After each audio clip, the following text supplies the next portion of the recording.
Picture this. You are sitting at your kitchen table, Right. and you are holding a prototype in your hands. It's a brilliant idea for a physical product. Maybe it's I don't know, a revolutionary new kitchen gadget or a piece of tech you just know is going to change how people work. Yeah, you can practically see it on the shelves already. Exactly. You've sketched it, you've refined it, you know for a fact it solves a real problem.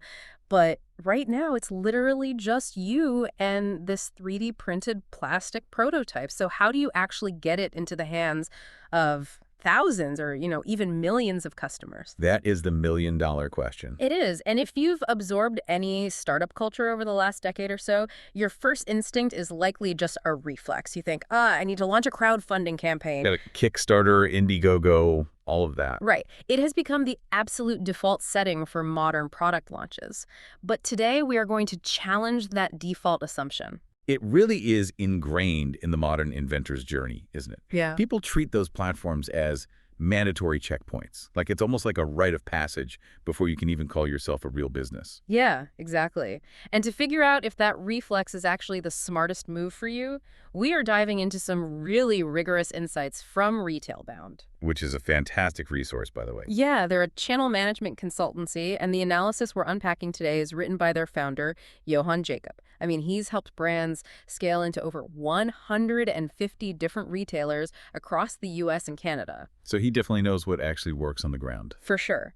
So the mission of this deep dive is to evaluate the glamorous, high-visibility promise of crowdfunding against a pragmatic workhorse that a lot of startups completely overlook, which is going direct to retail. We're going to look under the hood at the actual mechanics, the harsh financial realities of scaling, and how to strategically choose between these two paths. Okay, let's unpack this. I love it.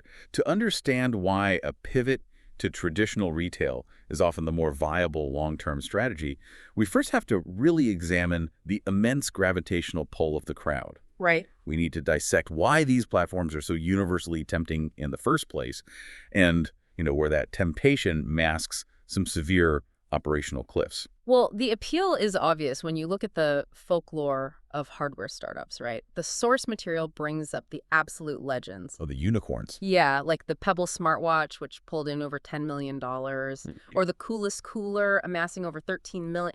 I mean, when a founder sees numbers like that, it's intoxicating. It's basically winning the lottery. Exactly. Crowdfunding promises this huge global audience right out of the gate. It promises early capital without surrendering any equity to venture capitalists, and it gives you immediate market validation. You put a slick video out there, and people literally vote with their wallets. It creates a really powerful illusion of a turnkey business.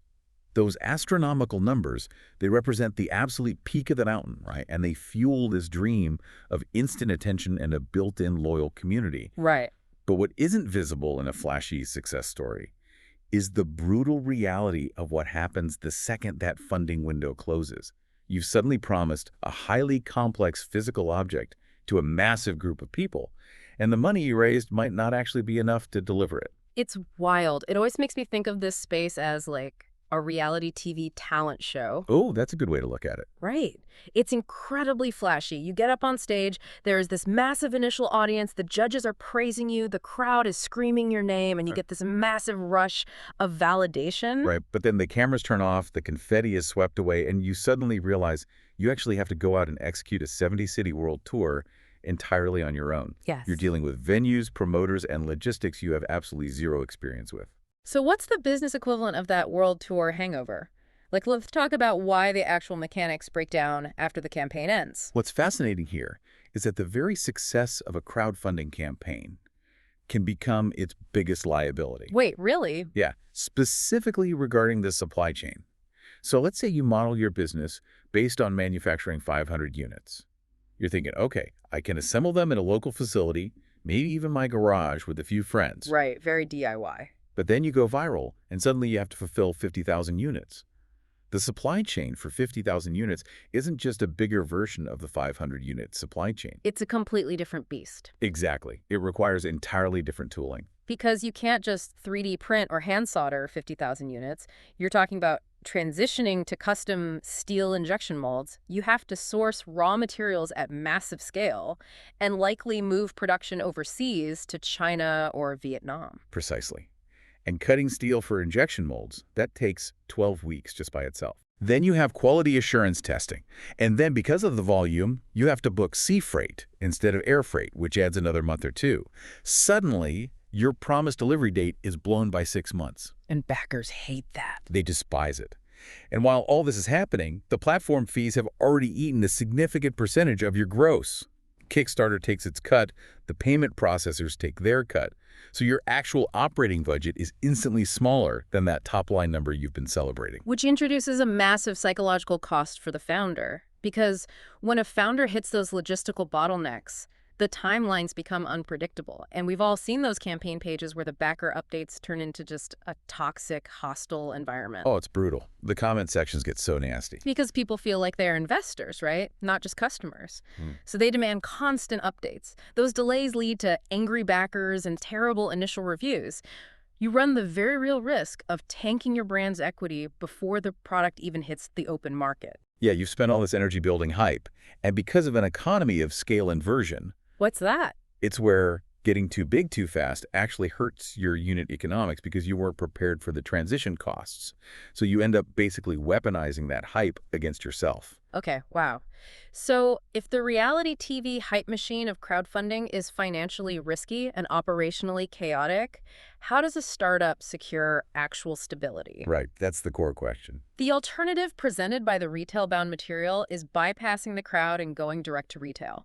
But wait, getting a purchase order from a giant like Best Buy or Target is notoriously impossible for a startup without a track record. Aren't we just trading the lottery of the Kickstarter algorithm for the lottery of corporate gatekeepers? It is difficult. I won't sugarcoat that, but it's a completely different type of challenge.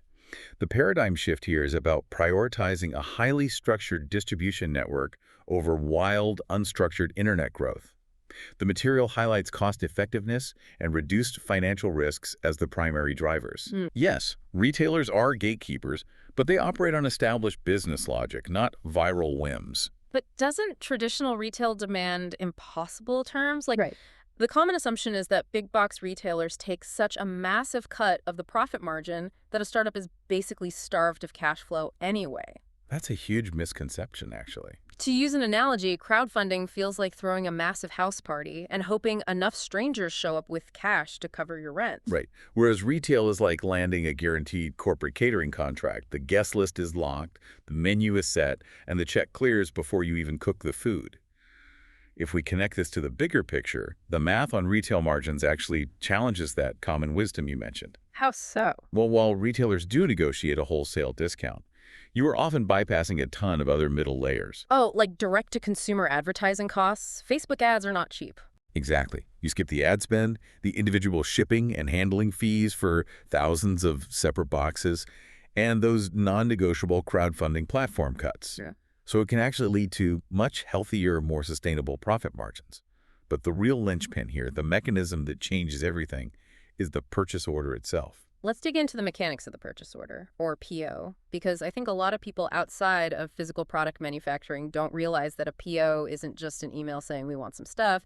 It's basically a financial instrument. It absolutely is. In crowdfunding, you are chasing a volatile funding goal. If you don't hit it, you get nothing. If you overshoot it, you ground in fulfillment. But a retail purchase order is a legally binding contract from a highly creditworthy entity. Right. When a major retailer says, we will buy 10,000 units at this specific wholesale price, delivering on this specific date, that document has inherent value. Because you can physically take that document to a bank or a lending institution. Precisely.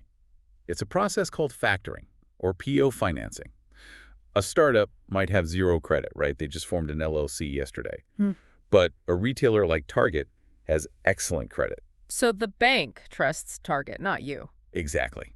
Banks see a PO from Target as a guaranteed asset. They will lend you the working capital needed to pay your overseas factory, based entirely on the strength of that retailer's contract. That is wild. It completely shifts the startup's energy. You stop running a daily marketing marathon to acquire individual backers on the internet, and you start focusing on stable, predictable business scaling. So the money is safer, it's highly predictable, and it allows you to plan your manufacturing run with exact numbers, which eliminates that economy of scale inversion we talked about earlier. Spot on. But, you know, a startup also needs speed, and they need eyeballs. And here's where it gets really interesting, because The source material points out that retail actually offers a reduced time to market. That counterintuitive point completely caught me off guard. It goes against everything we assume, right? Right.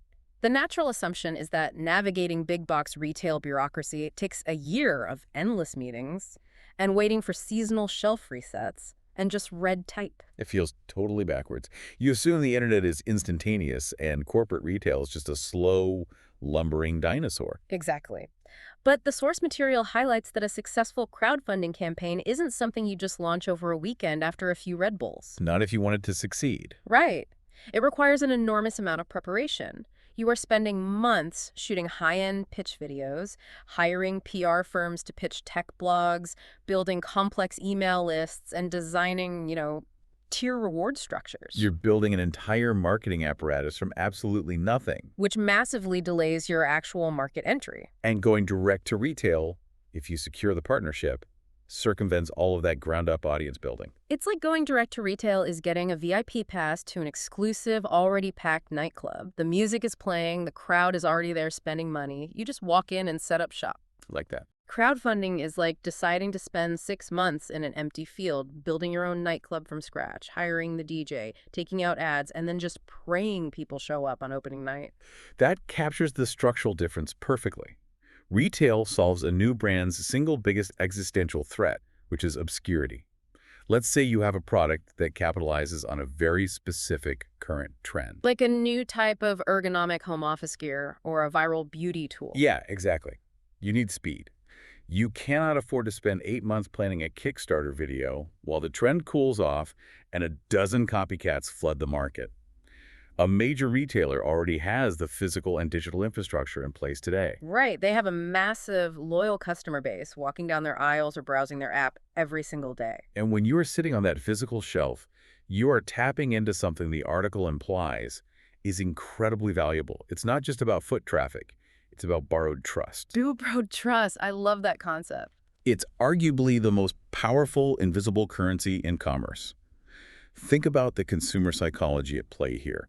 If a shopper is scrolling through social media or an obscure crowdfunding site and sees a digital rendering of a product, their guard is naturally up. Oh, for sure. They are questioning if it's a scam, if the founder will just run out of money, if it will ever actually ship, or if the quality will be terrible when it finally arrives.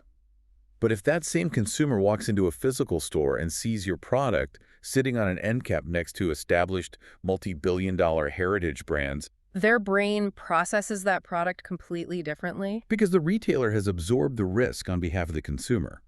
The consumer assumes, quite logically, that a massive corporate entity vetted this company, they checked their quality control, verified their supply chain, and deemed them worthy of highly competitive shelf space. So you basically borrow the retailer's institutional credibility. It elevates a prototype into a legitimate brand instantly. That fosters customer loyalty and a willingness to purchase at a premium in a way that a standalone web page simply cannot match. Okay, so we've mapped out the two extremes here. We have the wild, viral hype potential and the operational danger of crowdfunding. And we have the scalable, predictable stability, the PO financing, and the borrowed trust of direct retail. Right. But business channel strategy is rarely binary. The Retailbound material doesn't suggest that crowdfunding is entirely useless, right? Not at all.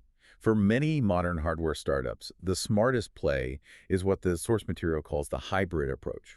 It's about finding the synergy between the two models to maximize the impact and the safety of your launch. So what does this all mean in terms of sequencing? How do you blend these models without triggering the fulfillment nightmare we talked about earlier? It reminds me a lot of how the movie industry operates. How so? Well, a crowdfunding campaign is essentially the blockbuster movie trailer. It drops months in advance, it generates massive buzz, people are sharing it online, and it proves to the studio executives that there is a real hungry audience for this specific intellectual property. Oh, I see where you're going with this. But the direct retail rollout is the actual wide theatrical release. Exactly. That is the infrastructure that brings in the stable, scalable, global box office revenue. You use the trailer to ensure the theatrical release has demand, but you don't confuse the trailer for the movie itself. Yes. So how does a founder actually execute that sequence in real life? This raises an important question about discipline. The hybrid strategy requires meticulous timing and really rigid boundaries. You use crowdfunding strictly as a marketing, validation, and community building tool early on. Okay. You do not use it to try and fund your entire massive production run. You launch a campaign with very controlled, strictly enforced limits. Maybe you only offer 1,000 units to early adopters, and once those are gone, you shut the funding tiers down completely. So you actively prevent the campaign from going to $13 million, ensuring you don't accidentally drown yourself in fulfillment logistics you just can't handle. You are just trying to prove the concept and fund the initial tooling. Exactly. You engage that audience early to build a loyal community of superfans. You get their qualitative feedback, you refine the product, you work out the kinks in the manufacturing process on a manageable scale. Right, when the stakes are lower. And then, and this is the crucial pivot, while that internet buzz is peaking, you take that data, you take that proof of concept, and you walk into a meeting with a retail buyer. You essentially use the Kickstarter as a resume for the retail pitch. Precisely. You sit down and say, look at this demand. We sold out 1,000 units in 2 days. Look at this passionate community begging for more. You use the heat of the crowd to secure long-term, high-volume, stable retail partnerships. That's brilliant. You are combining the marketing velocity and virality of the internet with the logistical muscle and financial security of traditional retail. It creates a truly maximized, de-risked product launch. That is a phenomenal strategic sequence. And I think there is a huge takeaway here for you listening, even if you are never going to invent a physical gadget or deal with injection molds in your entire life. Oh, absolutely. This deep dive really operates as a masterclass in broader channel strategy. Whether you're launching a new software tool, rolling out a consulting service, or even just pitching a massive new initiative internally at your company, you have to clearly differentiate between the channels that build hype and the channels that build sustainable infrastructure. That's the core of it. Hype is a spark. It gets attention. But infrastructure is the engine that actually scales the business. You need to know which tool you are picking up and why you are using it. I completely agree. The underlying principles of validation versus scale apply to almost every industry. And I want to leave you with a final thought to mull over, something that builds on this source material, but looks at the mechanics from a slightly different angle. Okay, let's hear it. Throughout this entire discussion, we've framed retail and crowdfunding as distribution channels and financial instruments. But what if, strategically, we viewed them strictly as data collection mechanisms? Interesting. How so? Because they generate very different types of data, right? Exactly. Think about the nature of the information you receive. A physical retailer's shelf gives you immense, rigorous quantitative data. You learn exactly who bought the product, at what time of day, in what specific zip code, what else was in their basket, and at what price point they converted. Right. It is cold, hard, scalable, transactional data. But crowdfunding gives you something entirely different. It gives you deep, qualitative, emotional feedback. You get comment sections full of superfans telling you exactly why they love the idea, what specific features they wish it had, what colorways they prefer, and how the product makes them feel. And you get all of this long before you ever start mass production. Which is invaluable. So the strategic question becomes, at the genesis of your specific idea, which type of data is actually more vital for your brand's long-term survival? Do you need the emotional why of the crowd to refine the product? Or do you need the transactional what of the retail shelf to prove the unit economics? Man, that's a great question. Which data actually ensures you survive year 2 and year 3 of your business? Let that simmer as you plan your next big launch. Because whether you are standing in an empty field trying to build a nightclub from scratch or leveraging a VIP pass to the biggest party in town, it all starts with that prototype sitting on your kitchen table and knowing exactly where to take it next.